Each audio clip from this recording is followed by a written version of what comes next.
as comfortable as the front seats, and that's smart. This is simply a design culture. You cannot ignore that anymore. Hi guys, this is Jerry. This is the all-new BYD Sealion 6 plug-in hybrid, the medium-sized SUV available in New Zealand, Australia, and some other markets in the future. In today's video, I'll talk about things I like and I don't like that much about this vehicle.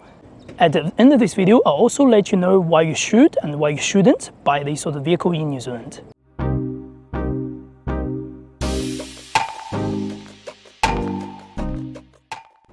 First thing I loved about the BYD Sealion 6 is the DI driving system. This particular system is a plug-in hybrid named Dual Mode Intelligence. That means when the battery is charged, you can run the vehicle on pure electric. In this instance, for the all-wheel drive drivetrain, you can drive over 80 kilometers on state of charge between 25% to 100%. And in the two-wheel drive drivetrain, you can ride it for more than 90 kilometers. Those numbers are more than enough for most people's daily commute throughout Auckland traffic. That means you can drive the vehicle as a pure electric vehicle for most of the days. But if you do want to go out, that's fine. Fill up the tank. It can run on the hybrid system. And in case you do want to know what it's like running on pure hybrid without charge at all, the vehicle has a system to try to keep its battery charge at about 25% up and down. That means if you're driving this vehicle from Auckland to Wellington, you should be expecting somewhere around 5 to 2 liters per 100 k's on the full fuel consumption, even if you do not have charging stations or if you do not stop for charging at all.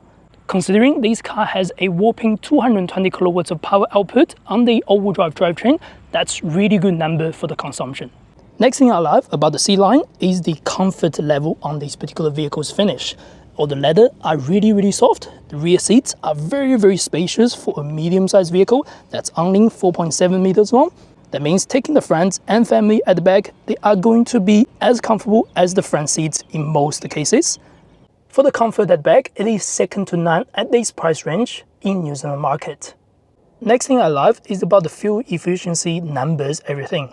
On this particular dashboard, you can click the function key to go up and down to check all your fuel efficiency. You can see your driving time, average speed, fuel consumption since you start driving the vehicle. So it actually lets you know how much you have filled the car. And you can see the e-drive mode, things like that. You can see the right now consumption. Along with that, you can see the full consumption rating over here. You can see the past 50k consumption based on what the average is, things like that. Along with that, underneath, you get 20% charge. You can actually change this to a dynamic range display. So the vehicle lets you know if you have 7Ks or whatever Ks on this. Then furthermore, there on your odometer on the side, you can actually click this function key that allows you to check trip A, trip B, which is fine. We don't worry about that. Next, that allows you to check how many miles or how many Ks you have driven on your HEV, which is a hybrid drivetrain. Click that again. How many miles and kilometers you have driven on the pure EV version. And that allows you to check all your consumption, all your information about your EV, HEV driving computer system, and that's smart. Next is about the wireless CarPlay and wireless Android Auto. Not only it is wireless, it's very easy to use and it's full screen, takes out the whole screen for your navigation. It's fairly easy to use. And along with that, the Apple CarPlay Android Auto does not take the full control of the system. That means if you do want to jump out, not like other cars, you have to press the home button, you have to press the BYD to go back to home. You just need to do a swipe up and you get the home direction button, or swipe down and you can quick adjustment and menu. So that's really smart. This leads me wondering, why can't other brands do this? Because swiping up and swiping down, going back home screen, it's much easier. You get quick direct buttons, you get quick notifications or quick adjustment menus instead of clicking all the physical buttons or going through different things on the screen. And that's smart. Next is about the charging functions. You do have the vehicle to load function available and you do get the vehicle to load cable as free, come with the vehicle. That means this Sealion 6 is one of the first plug-in hybrid vehicle in New Zealand that offers the vehicle to load function. When you go out camping, you can make a coffee. When your house is in emergency, you can actually use this to charge some devices. Not only that, in the vehicle setting, under the energy, under the vehicle to load, you can actually select start engine to generate electricity when the battery is low. So your engine can be sort of a generator to charge the battery in case you need more charge.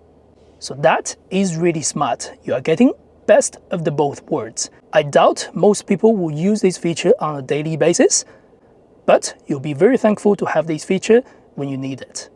Next is the beautiful head-up display. It's hard to capture on this particular camera because the FPS is different, but it's larger than the digital speedo on the screen, which is, to be fair, quite large anyway, and you will be able to see it very, very clearly. But on this top spec, the head-up display is very square, it's very chunky, it's large, it shows you all the information. Along with that, on the left bottom, it will show your adaptive cruise control, lane keeper distance, things like that.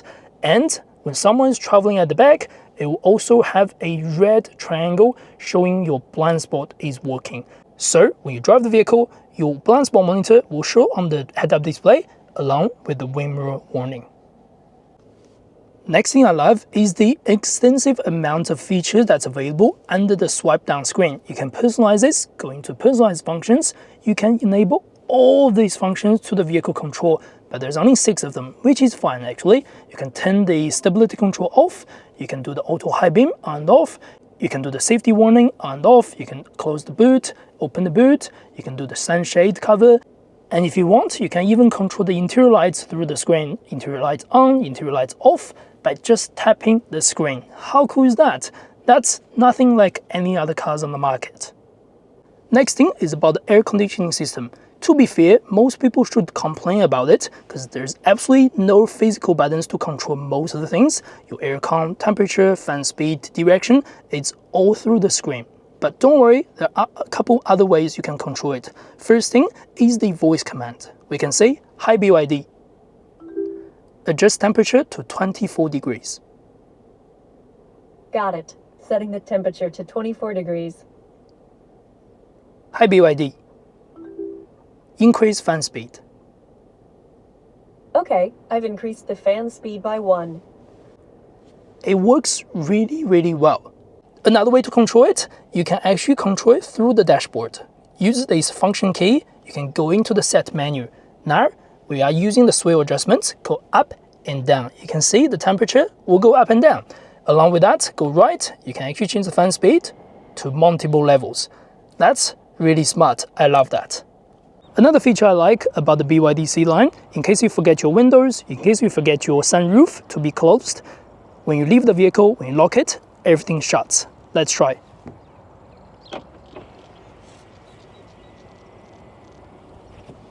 How cool is that? It's effortless. Of course, to enable that auto closing features, you need to go into the settings under the vehicle, enable auto window closing after locking. Same thing, you can do even auto window closing in rain when the rain sensing wiper detects anything, and auto lock while driving. So these are very, very handy features. And last thing I love about the BYD Sealion is how quiet it is and how comfortable it is on the drivetrain. Even if you drive on the HEV mode and the most lower speed, under 80 km or so, the vehicle will drive like a pure electric. And if you're familiar with electric cars, they are very, very easy to drive. The ECVT transmission is very smooth, there's no gear change, there's no hesitation when you flow it, particularly on this all-wheel drive drivetrain. It is responsive and it is quiet at low speed. You barely get any sound on the drivetrain at all. It is very eco-friendly with low noise and CO2 emission as well on this particular vehicle. That's why BYD calls this super hybrid vehicle. Now we're going to go through a few things that I do not like that much on this vehicle. I want to point it out, this is a great car. I'm not trying to bash this product at all. But again, there's absolutely no perfect car on this planet as far as I believe. Next, that's related to the phone call control system. When you want to answer the phone call, this is obviously the answer button. But when you want to hang up the phone call, this is actually the hang up button. So I'm on the phone call right now. I'm leaving a voicemail to my private number. That means I will need to click this button to hang up the phone call. I can't click this. Click this doesn't really do anything. Click and hold doesn't really do anything at all. That will lead to another small problem of these two function keys. In case you're driving the vehicle, you are talking to someone on the phone when the phone is connected to Apple CarPlay, Android Auto, Bluetooth, whatever. If you do want to change anything in the display, let's say you want to control your aircon through these function keys, they are nice features, but you can't do it because when you press this, it will hang up the phone call. Then you can go into the menu. So right now, it's stuck at this menu unless I hang up the phone call. That's a little bit problematic when you drive the vehicle. But this is only a current issue. Maybe this will be fixed in the future. Maybe it does not bother you at all. Next feature is related to the tailgate button. When you click the tailgate button, obviously they're open. But if you haven't never dealt with the tailgate button, they are quite tiny. Look at the cover, it's so big, but this only takes about a quarter of the size for the whole tailgate function. I would love BYD to make it larger because it's much easier to locate this if you have never dealt with this car before. But again, for summer owners, you get used to it, no problem at all. And what's funny about it, in China, most BYD dealership will actually put a badge over here, pointing to the arrow to the bottom, says this is where you want to open the tailgate. In New Zealand, they're not here. Next is my OCD kicks in again. The BYD emblem, you can see how wide it is. And the all-wheel drive DMI logo, it's a proper emblem. You can see how heavy and thick it is. If we move across, this is a Sealion. It's like a sticker. It's not a proper emblem. So if you look at it from distance, there's no problem at all, but when you look close, or if you know it, you cannot ignore that anymore. I'd assume in China, this is called Song Plus DMI, so the logo or badge looks quite different.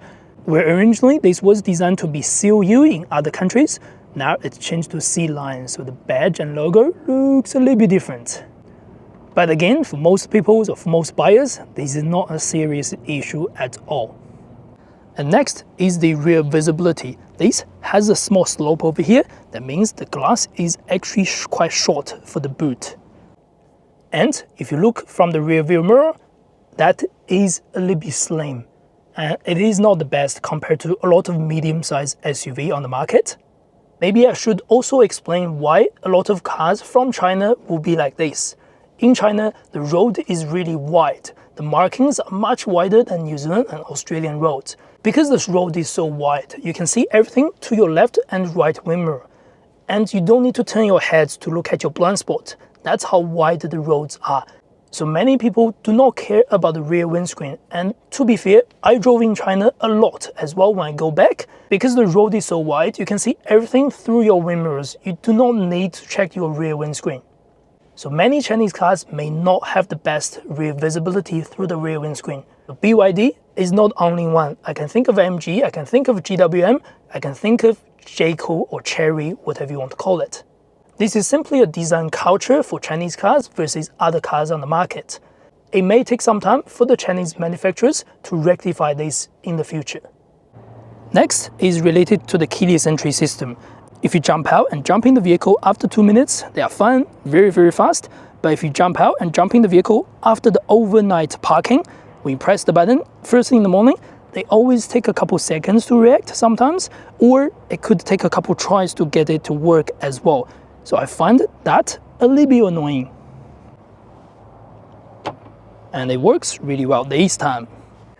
Although many of the features are very intuitive, it's actually very easy to get used to the functions. There's still one feature I think it should not name as gratings, that is auto wipers. In most cars, it's just mirror and wipers under one setting, where in this instance, it's under grating. I've got no idea why, but it is there. So next, why you should consider the BYD Sealion 6. You love the driving of the pure electric and you have a commute less than 80 k's or 90 k's, depends on the version you go. Along with that, you still want to make use of the petrol motor if you go long runs. You love the comfort, you love the driving, you love the space what the medium-sized SUV will offer you, and you love all the features. There are simply too many features to list on this vehicle. In those instances, you may want to consider the Sealion 6. This is a great value plug-in hybrid available in these markets. And it is hard to beat the features, the driving, the efficiency on this vehicle for majority of the market competitors. And why you should not consider the BYD Sealion 6. First thing, you don't like the look or the interior, that's fine, that's subjective. Second thing, if you cannot charge the vehicle at home, or garage, if you have a charging facility, whether it's 3-pin or wall unit, that means you cannot utilize the full charging experience available on this plug-in hybrid drivetrain. I do not recommend any plug-in vehicles for someone who cannot charge at home. In New Zealand, Australia, public charging are still very expensive, especially for this sort of vehicle. To utilize the full driving experience, if you don't charge, you're losing quite a bit of efficiency. And that's the end of this video. I hope this is helpful. I hope this will help you in purchasing or looking at the BYD Sealion 6. Again, I do think this is a really good car for the market, and it is superior on many parts compared to any other competitors. So that's the end of this video. I will see you next time.